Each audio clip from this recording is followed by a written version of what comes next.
జిల్లా కూటమి నాయకుల మధ్య వివాదాలతో రాజకీయాలు రసవత్తరంగా మారుతున్నాయి. ఎన్నికల్లో రాజకీయ ప్రత్యర్థులుగా ఒకరిపై ఒకరు చెలరేగిపోయిన నాయకులు మిత్రపక్షాల్లో చేరినా వారి మధ్య ఆధిపత్య పోరు మాత్రం కొనసాగుతూనే ఉంది. గత ఎన్నికల్లో నియోజకవర్గం మారినా ఆ ఇద్దరి మధ్య వైరం కొనసాగుతూనే ఉంది. ఒకరి మీద ఒకరు తగ్గేదేలే అంటూ పొన్నూరు పాలిటిక్స్ హీట్ ఎక్కిస్తున్నారు. గుంటూరు జిల్లా రాజకీయాలు గుంటూరు మిర్చిలాగే ఎప్పుడూ హాట్గా ఉంటాయి. ప్రస్తుతం అధికార కూటమి ప్రతిపక్ష వైసీపీల మధ్య రాజకీయ విభేదాలు పక్కన పెడితే కూటమిలోనే విభేదాలు రచ్చకెక్కుతున్నాయట. పొన్నూరు నియోజకవర్గంలో ఆధిపత్యం కోసం TDP senior MLA Dhulipalla Narendra, YCP నుండి జనసేనలోకి వచ్చిన మాజీ ఎమ్మెల్యే కిలారి రోసయ్య మధ్య ఆసక్తికరమైన రాజకీయం నడుస్తోందట.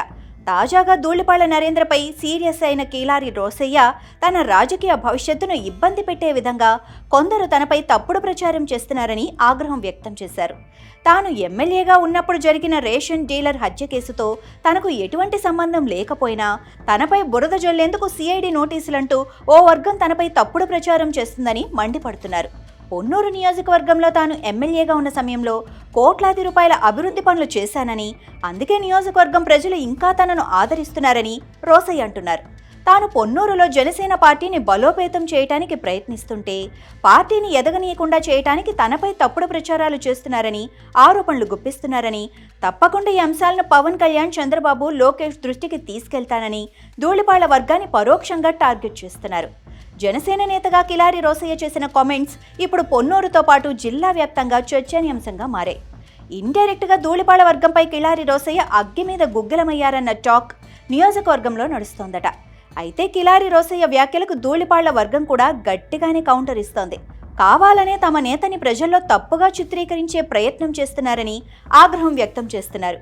ధూళిపాళ్ల నరేంద్ర మీద చేస్తున్న విమర్శలు మానుకోవాలని రోసయ్యకు హితవు పలుకుతున్నారు. వైసీపీ ప్రభుత్వంలో రేషన్ మాఫియా ఘాతుకాలతో రేషన్ డీలర్ హత్యకు గురయ్యారని పోలీసులు ఎఫ్ఐఆర్ నమోదు చేసి విచారణ చేస్తూ ఉండటంతో ఈ కేసులో కిలారి రోసయ్యకు సిఐడి అధికారులు నోటీసులు ఇచ్చారన్న ప్రచారం జరిగింది. అయితే దానికి టీడీపీ నేతలకు ఎలాంటి సంబంధం లేదని ఎమ్మెల్యే వర్గం అంటోంది. ఆ క్రమంలో కిలారి రోసయ్య ఎమ్మెల్యేగా ఉన్న సమయంలో సొంత వ్యాపారాలు మాత్రమే చూసుకున్నారని, ఎన్నికల్లో ఓటమి తర్వాత కేవలం షెల్టర్ కోసం మాత్రమే జనసేనలోకి వచ్చారని ఆరోపణలు గుప్పిస్తున్నారు. కిలారి అంశంలో ధూళిపాళ్ల వర్గం సీరియస్ గానే వ్యవహరిస్తోంది. గతంలో ఎమ్మెల్యేగా కిలారి ఉన్నప్పుడు టీడీపీ నాయకులపై కేసులు పెట్టి వేధించారని టీడీపీ వర్గం ఆరోపిస్తోంది. సంఘం డైరీ వ్యవహారంలోనూ ధూళిపాళ్ల అరెస్టు విషయంలోనూ కిలారి కీలకంగా వ్యవహరించారని టీడీపీ నేతలు చెబుతున్నారు. మట్టి మాఫియాకు సంబంధించి అనేక సార్లు ధూళిపాళ్ల నరేంద్ర క్వారీ వద్దకు వెళ్లి నిరసనలు చేయగా అప్పుడు కూడా తనపై తప్పుడు కేసులు పెట్టారని, అభివృద్ధి పేరుతో అనేక అక్రమాలకు పాల్పడ్డారని, వాటిపై విచారణ చేయాలని నాయకులు అంటున్నారు. షెల్టర్ కోసం ఆయన జనసేనలో చేసిన అక్రమాలపై విచారణ ఎదుర్కోవాల్సిందేనని టీడీపీ వర్గం చెబుతోంది.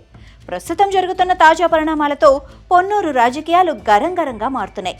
గత ఎన్నికల్లో పొన్నూరు టికెట్ దక్కించుకోలేక గుంటూరు ఎంపీగా పోటీ చేసి ఓటమి పాలైన రోసయ్య తిరిగి పొన్నూరులో పాలిటిక్స్ చేయాలని చూస్తుండటాన్ని టీడీపీ శ్రేణులు జీర్ణించుకోలేకపోతున్నారు.